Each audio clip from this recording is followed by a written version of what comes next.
Writing the story, it probably took about a month to do. And that includes, actually coming up with the idea, the initial 3 ideas, and then each draft. I think there were 3 drafts. I guess each took about a week to do. So look, it wasn't consecutive, but it was probably a month's worth of pretty solid work.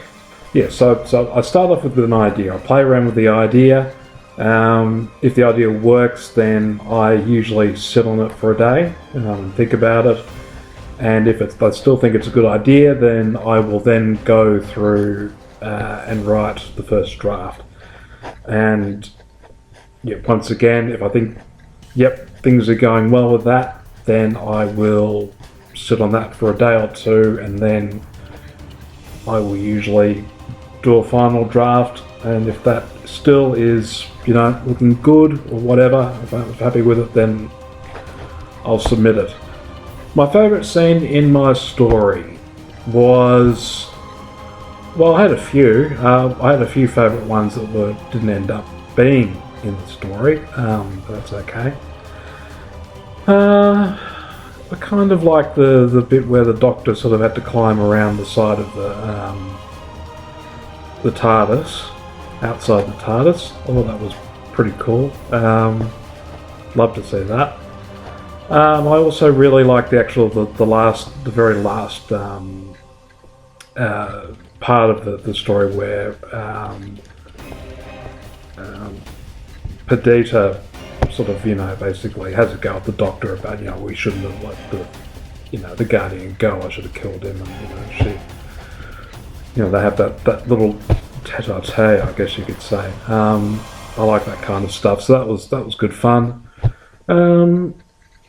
I'd probably say they're the two scenes that I sort of really, really liked in the very last draft of the story that I did. I also like the idea of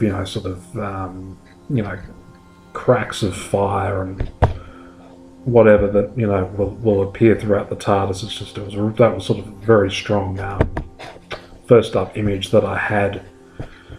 And of course, in the original draft, it was writing. It was sort of someone was writing words and sort of fire and whatnot, and that's where that whole idea came from initially.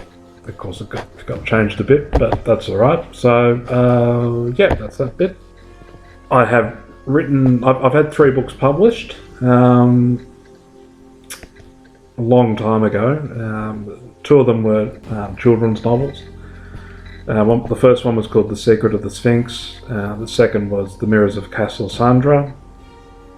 I first heard of Doctor Who Online Adventures. Well, I know probably for about 7 years I've checked out the news site.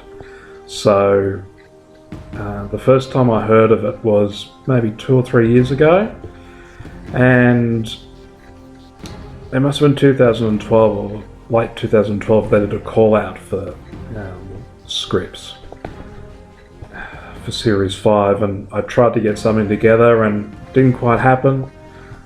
So I was very pleased when late last year that there was another call out for Series 6, and so I thought, well, I'll get myself organised and I'll try and write something and get it happening, and very, very luckily it was picked up, so I'm very pleased about that.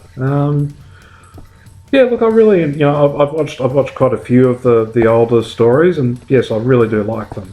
They're good fun.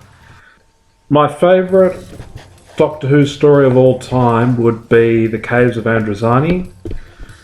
Once again, it's a bit obvious, but gosh, it is absolutely perfect. It is just wonderful. It's probably the best performance like an actor is given in the role of the Doctor. Peter Davison is just fantastic. Nicola Bryant is tremendous. The supporting cast is great. I don't even care about the Magma Beast. Every single Doctor Who story has something, from the classic series, there's something cruddy about it. And really, poor old Magma Beast is there for the And he does look a bit ridiculous, but I don't care. Yeah, it's it is just tremendous, and it's just so sad. I mean, it's a tragedy, really. And Pete Davison gives up his life for to save a companion. I mean, it's just wonderfully heroic stuff.